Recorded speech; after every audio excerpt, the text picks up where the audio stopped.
The dining room was large, quiet, and painfully empty. 2 chairs faced each other, but only one of them carried life. The other carried a man who was alive only in body, dead in every other way. Mr. Richard stared at his son, Daniel, waiting for even a flicker of emotion. But Daniel's eyes were glued to his phone, his face calm but hollow, like someone who had forgotten how to smile. A minute passed before Mr. Richard finally spoke. "Daniel, when will you start thinking about marriage?" There was no reaction, not even a blink. Daniel's voice came out flat, cold, and uninterested. "Not now. I'm not interested." Mr. Richard exhaled softly. "You've been saying that for years. You're 36 now. Don't you want a family?" Daniel put his phone down and looked at him, really looked at him, for the first time in days. "I wanted one once. But love isn't real. People pretend to care until they see what you have in your bank account." Mr. Richard felt the old wound reopen. He knew exactly whose ghost still haunted his son. "You're still thinking about Sophia," he whispered. Daniel's face hardened instantly. "Don't say her name." His voice cut through the air like a blade. "She used me, Dad. She made me believe she loved me. Then she turned into someone else the moment she realized how rich we are. I'll never trust anyone again." He stood up, emotionless, and walked away. "I have work to do." The house swallowed the sound of his footsteps, leaving Mr. Richard alone with a truth he already knew too well. "My son is alive," he murmured, "but his heart is dead." He didn't blame him completely. Sophia had once entered their lives like sunshine. Beautiful, confident, clever, everything a man could admire. But when she discovered Daniel was the heir to one of the wealthiest families in the country, her affection twisted into greed. Every conversation became about luxury, status, money. Daniel saw the change too late. By then, he had already fallen deeply in love. Losing her felt like losing a part of himself he never found again. Since then, Daniel had locked his heart behind a wall no one could climb. That night, sitting alone in his study, Mr. Richard felt something he hadn't felt in years: hope. A small, strange, powerful idea entered his mind. What if he could find a woman who truly loved Daniel, without knowing about their money? But how? Wealth followed him everywhere like a shadow. He thought for hours, pacing slowly, until at last he whispered to himself, "Maybe I must stop being a billionaire to find the truth." The next morning, before the staff arrived, he left the mansion quietly. Wearing old clothes, faded trousers, a worn-out shirt, and an old cap, he stepped out into a world that had long forgotten him. A world that didn't bow, didn't flatter, didn't pretend. For the first time in years, he walked like an ordinary man. At the city center, he stopped near a small cafe. Nothing fancy. Just modest chairs, plain walls, and the smell of freshly baked bread. That's when he saw her, Amelia. She worked behind the counter in a simple uniform. No makeup, no jewelry, just a kind smile that reached her eyes every time a customer approached. Even when they complained, she apologized gently. Even when they were rude, she remained calm. Her kindness wasn't loud, it was steady. After some time, she noticed him sitting outside, tired and empty-handed. "Good morning, sir," she said softly. "Are you okay?" Mr. Richard looked up, surprised by the concern of a stranger. "I'm fine, just tired." She looked at him more closely. "You haven't eaten, have you?" He hesitated. "Not yet." Without another word, she walked inside. Minutes later, she returned with tea and a sandwich. "Here," she said. "You can pay later." He stared at the food. "I told you. I have no money." She smiled gently. "That's okay. Sometimes people just need help." Her voice carried no judgment, no suspicion, no hesitation, and something cracked inside him, something warm, something alive. He took the tea slowly. "Thank you, Amelia." She blinked. "How do you know my name?" He pointed at her uniform. She laughed, and he laughed with her, a small sound, but real. When she returned to work, he kept watching her. The more he watched, the more he realized, this girl had a heart untouched by the world's greed. When the cafe closed, Amelia walked toward him again. "You're still here. Do you have somewhere to go?" He shook his head. Not really. She hesitated, worry in her eyes. There's a shelter 2 streets away. You can rest there.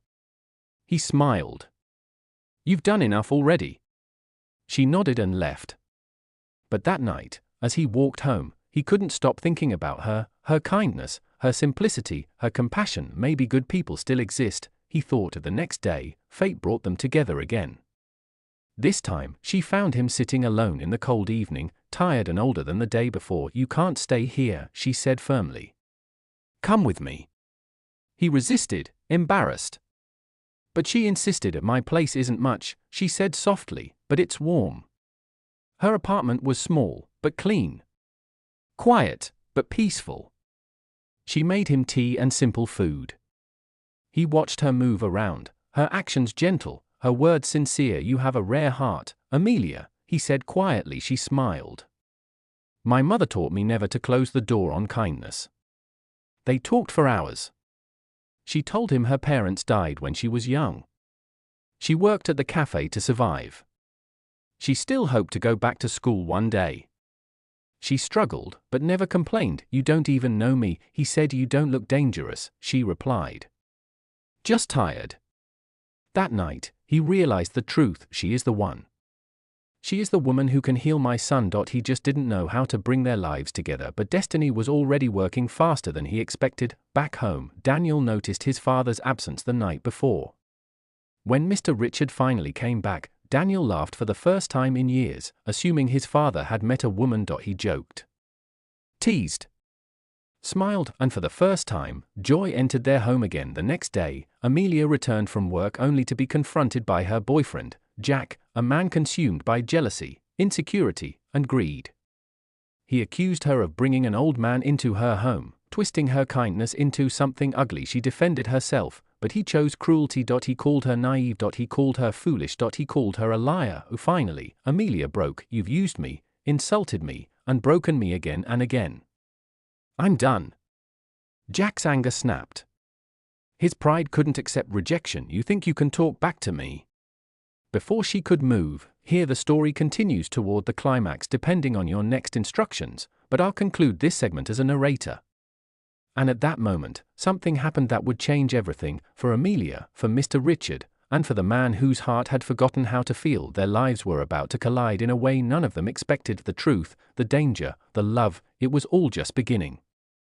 Jack's voice grew louder, echoing through the hallway as he stepped toward Amelia with clenched fists. His anger was wild, dangerous, and uncontrollable. Amelia backed away, her hands trembling, but she refused to take her words back. For the first time in years, she had chosen herself. Just when Jack raised his hand, a firm voice stopped him. That's enough. Both of them turned. Richard stood at the doorway, breathless from climbing the stairs, but steady, strong, unafraid. Jack scoffed. Old man, this is none of your business. Mr. Richard stepped forward. Hurting her will not make you powerful. It only shows how weak you truly are. Jack swung toward him, but Amelia grabbed Jack's arm. Stop. Leave now, Jack. We're done. Forever. Her voice carried a strength she didn't know she had. Jack jerked his arm free, glared at them both, and stormed out, slamming the door behind him. Silence filled the small apartment. Amelia sank onto a chair, shaking. Why did you come back? She whispered.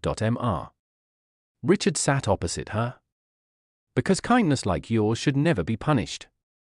Tears welled in her eyes. You talk like someone who knows pain. I do, he replied softly. My son, he lost his faith in love. I thought no one could bring it back. She looked at him sadly. I hope he heals someday. He smiled gently. Maybe he already has a chance. Amelia didn't understand, and he didn't explain.